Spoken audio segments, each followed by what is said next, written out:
Welcome, ladies and gentlemen, to our today's webinar to the new EU Data Protection Regulation. My name is Nadia Kolb. I am the consultant for Germany, UK and Ireland here at Switzerland Global Enterprise. Sitting next to me is Susanne Hoffmann, Legal Compliance Lead at PwC, who will be doing the main part of the work today and will give you insight into the new General Data Protection Regulation, effective since May 25th this year. What we will talk today is a short introduction of who we are and what we do, and I will give you a few first information on the GDPR. And then we will deep dive into further facts to GDPR with Susanne Hoffmann. And at the end, we will be able to answer your questions. Please send or hand in your questions during the presentation. You can use the chat function, and we will then answer questions that come in at the end of the session. Who are we? Switzerland Global Enterprise is a private association founded 1927. We are a non-profit organization with over 2,000 members. We are mandated by the SECO and are mandated to support Swiss companies in exporting activities around the globe. Our headquarters are in Zurich. We have offices in Lugano and Lausanne, so we cover basically all Switzerland. But what makes us really special is that we have a global network of 22 Swiss business hubs globally, and covering more than 70 countries with just a bit more than 80 employees in Switzerland. As I mentioned before, with our 22 business hubs around the globe, which are traditionally based in the Swiss embassies in those countries, we are covering more than 70 countries worldwide. Each of our business hubs is maintaining a network of local experts helping you in all kinds of internationalization questions wherever you want to go.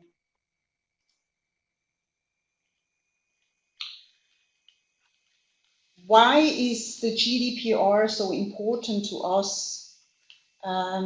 We are not part of the EU, but still it is very important for us because imports, exports between Europe and Switzerland, as you can see, is more than 50%. We are exporting almost exactly 50% of our goods to European countries, but importing 58% from European countries into Switzerland. The main importing countries are, as you can see here, Germany, the US, but then immediately followed by Italy and the UK. So therefore, really, the leading countries where we import goods are within the EU. We are as well exporting in the main destinations within EU. Of course, we are also exporting a lot of goods to countries outside of the EU. The goals, what do the European countries want to reach with the new GDPR?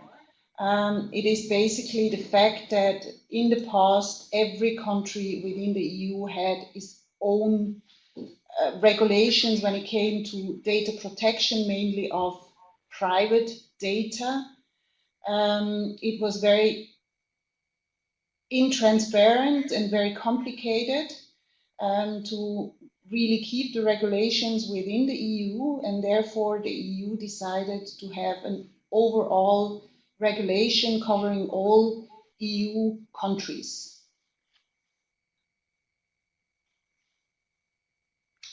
Why are we talking GDPR in Switzerland? It is because it can apply as well to organizations that are located outside of the EU, mainly because they offer their goods or monitor behavior of EU citizens. Therefore, it applies to all companies that are processing and holding personal data of subjects living in the European Union. Very important, it really applies to personal data. Data protection through, been there already. Penalties, Penalties, I just want to mention it quickly to you, can be really, really high if you are not keeping up to the regulations that are given by the EU. As you can see, there is a 4% penalty of your annual global turnover or a 20 million euro fine if you don't keep within the regulations, and they will then select the amount whichever is greater. So very important, it can really hurt if you're not keeping to the regulations. For companies that are found that their records are not in order, it can be fined up to 2%. Or, for example, if you're not notifying supervising authorities within the requested time that they're asking to notify if there has been a breach. So therefore, really make sure that you have a scenario in place. At the moment there is a breach, that you will keep to the deadline. I think the deadline, Susanne will tell you a little bit more about the deadline later on in the more detailed presentation. And that's it from my part. Sorry for the little bit chaotic introduction, but I will hand over now to Susanne, who will give you a more detailed deep dive into the topic. Thank you very much, and also thank you for the introduction. I think this was very interesting to also have the overview why GDPR is very relevant and what is the aim of this regulation. And I will now go a bit into more details. We from PwC also advise at the moment many clients, also smaller clients, I mean in terms of their implementation of GDPR. So we have a lot of experience. What are the challenges when you introduce, or let's say implement, the new provisions? And I think it's also important that everyone understands what and why this regulation is so relevant. So the agenda of my little part would be first an introduction. Then, of course, we will go to the GDPR, more the basics, then also the data protection principles, data subject rights, and in the end, a short conclusion. And then, of course, we are open for your questions. First of all, you see here the timeline. I think it's not that relevant anymore because the time is already up. So GDPR is already applicable since 25th of May this year. Maybe when you can see on the bottom of this slide, also the Federal Act on Data Protection in Switzerland, I would call it the Swiss Data Protection Act, will be revised or is under revision at the moment. Maybe you already read last week there will be a delay, so maybe the slides are not up to date. Yes, they are. I can see the exact date at the moment is not known. I think we discussed, or it was expected that a first or a draft, or let's say the Data Protection Act would be already enforceable in August 2018. However, then it was postponed to January 2019, and since last week, yeah, I mean, it will be, or it is expected that it will be end of 2019, I hope, at least. So the GDPR versus the revised Data Protection Act in Switzerland. As Nadia already mentioned, the GDPR has an extraterritorial scope. So this is also important for Swiss companies. We have stronger individual rights of data subjects. So we call the persons, the concerned persons, data subjects.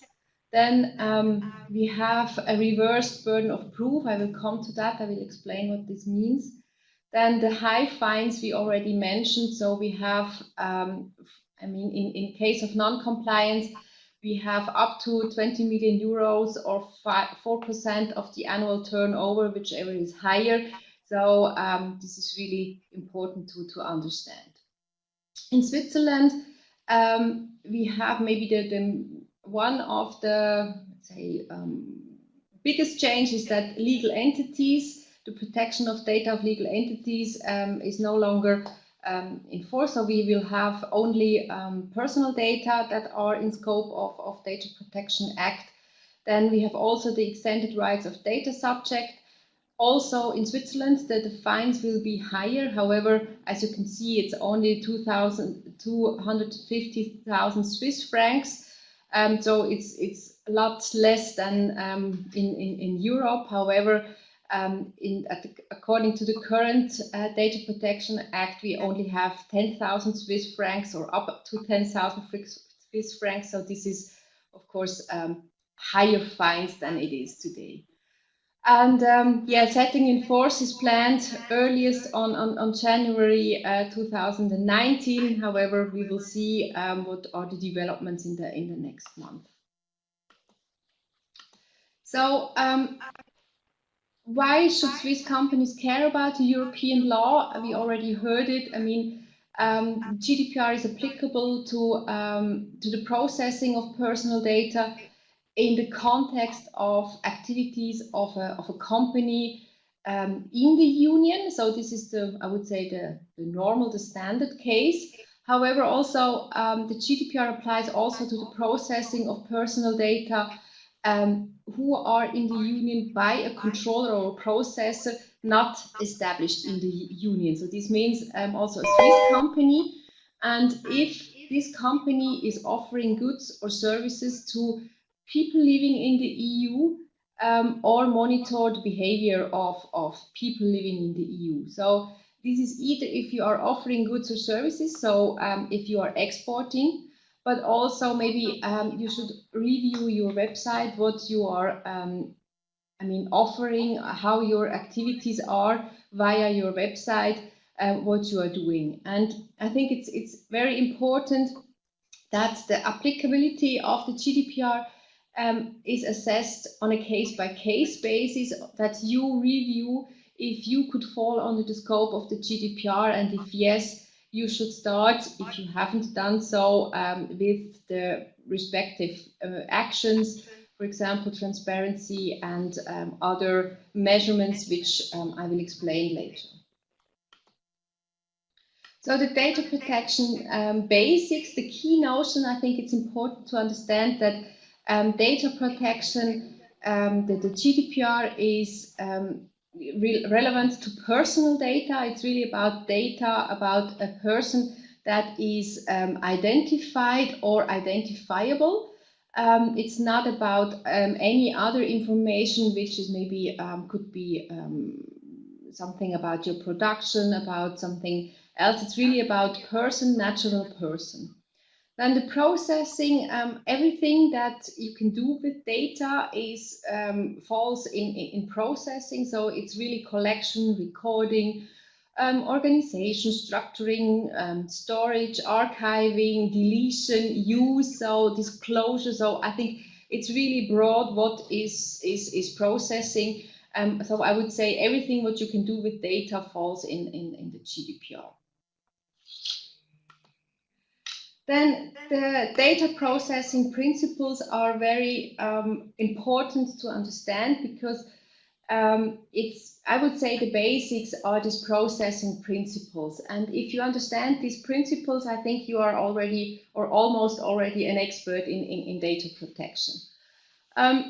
It's about lawfulness, fairness, and transparency. So this requires that you process personal data fairly and lawfully, and this also includes the obligation to tell data subject what the personal data you are using, why you are using it, what you are doing with this data, and also that you collect this data on a lawful ground. Then you also have the purpose limitation, so that you do not collect personal data for another purpose than you indicated. So you should only collect personal data for a specific purpose, and not use it for other new, maybe not, or let's say incompatible purposes. Then the next one is the data minimization. This means that you only collect data, personal data, what you need. So you do not collect data other than maybe it's not necessary for your service, for your for your service offering. So if you only, for example, you export any goods, maybe shoes or clothes, you do not ask for any other information about a person which is not relevant to your service. Then the accuracy, I mean, this is also important, and I think you would surely understand that the importance of it, and you do it mainly also for your own purpose, because it's very relevant that you have correct data, because only a good quality of your data is important also for the further processing.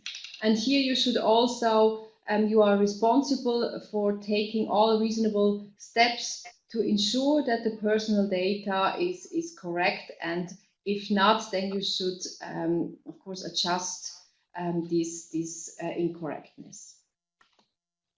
The next one is the storage limitation. So once you do not use the personal data, you should delete it. Of course, only if there are not any retention periods which are conflicting. However, deletion is always a topic which you should look at carefully, because it's important that you do not store data forever, because maybe in the future, after 10-15 years, this data could be used again for other purposes. So it's important that you delete.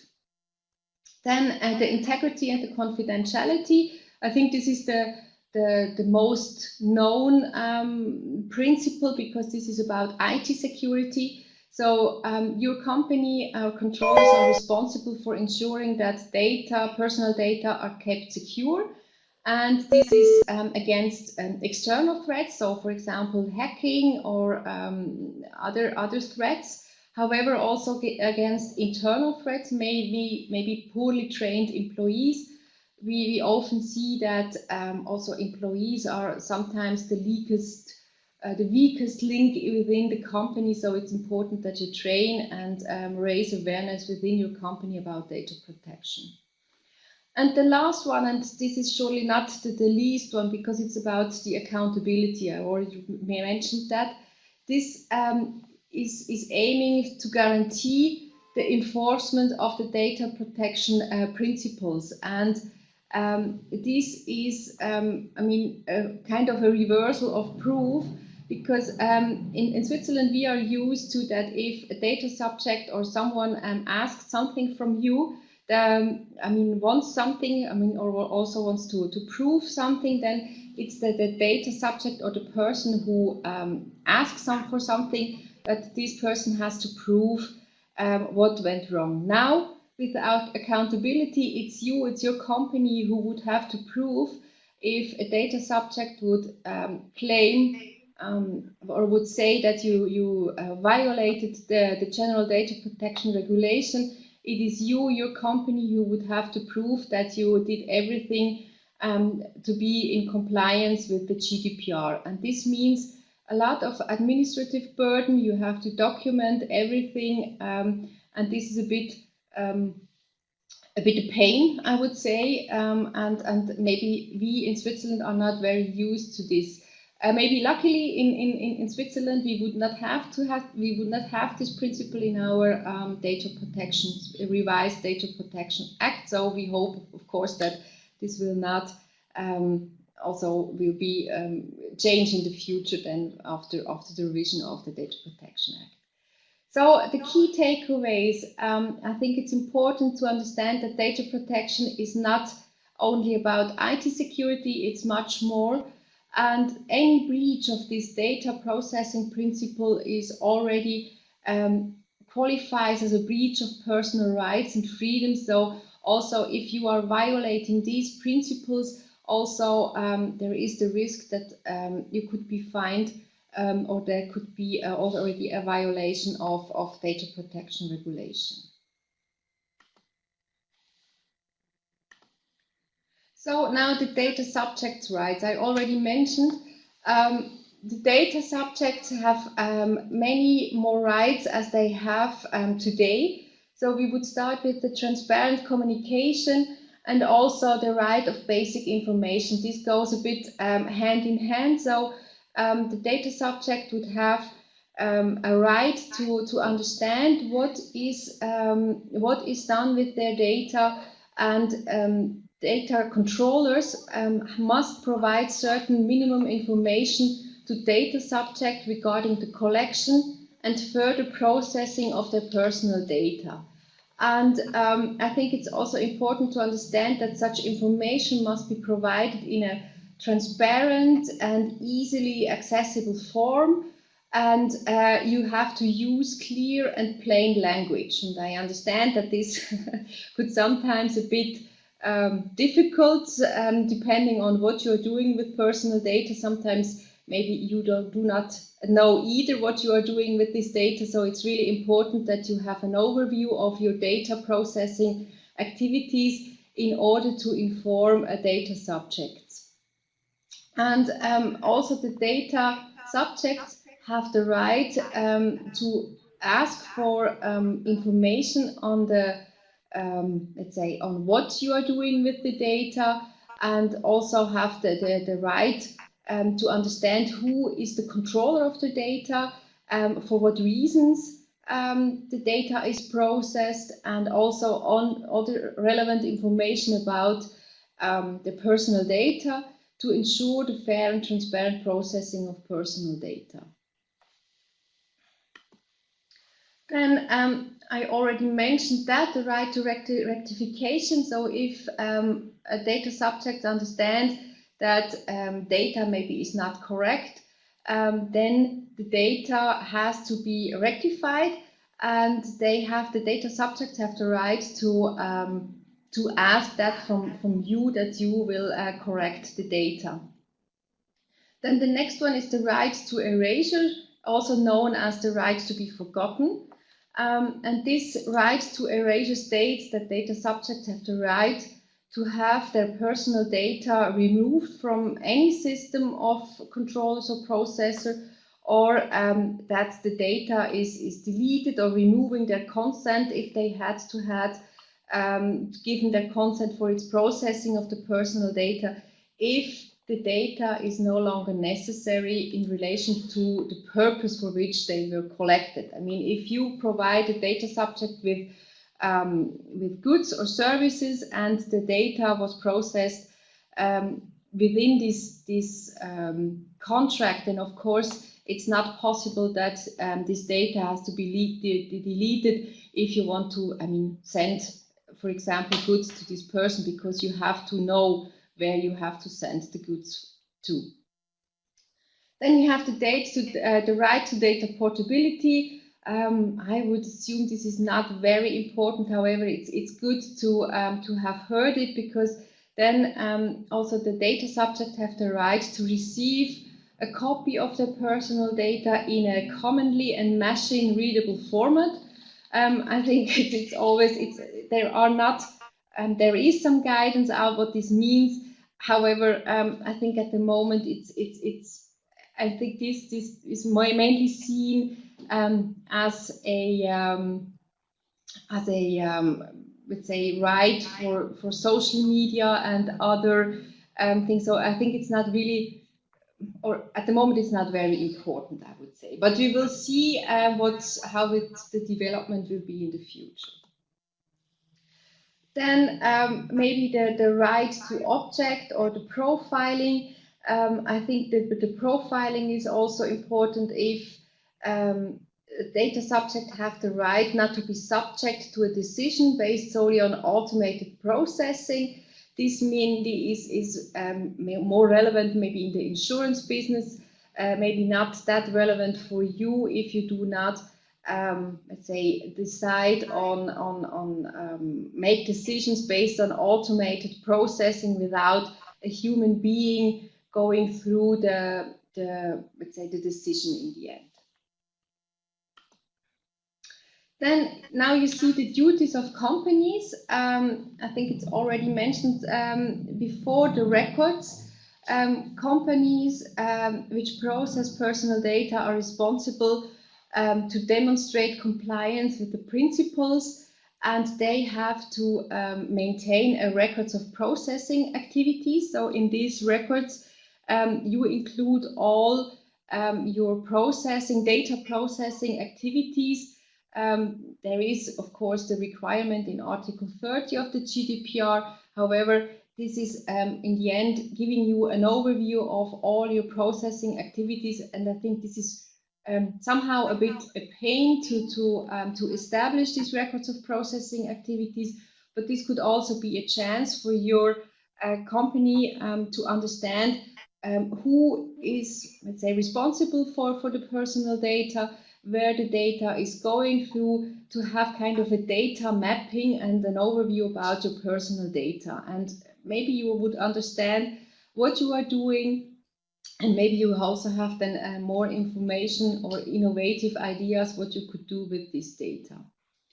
Then would say also the governance is maybe important, as I already stated. This is in terms of the accountability, that maybe you also have a data protection officer nominated within your company. This is also depending on, there are certain requirements. If these are fulfilled, then you have to have a data protection officer in the sense of the GDPR. However, of course, it's recommended to have someone who is responsible for data protection within your company.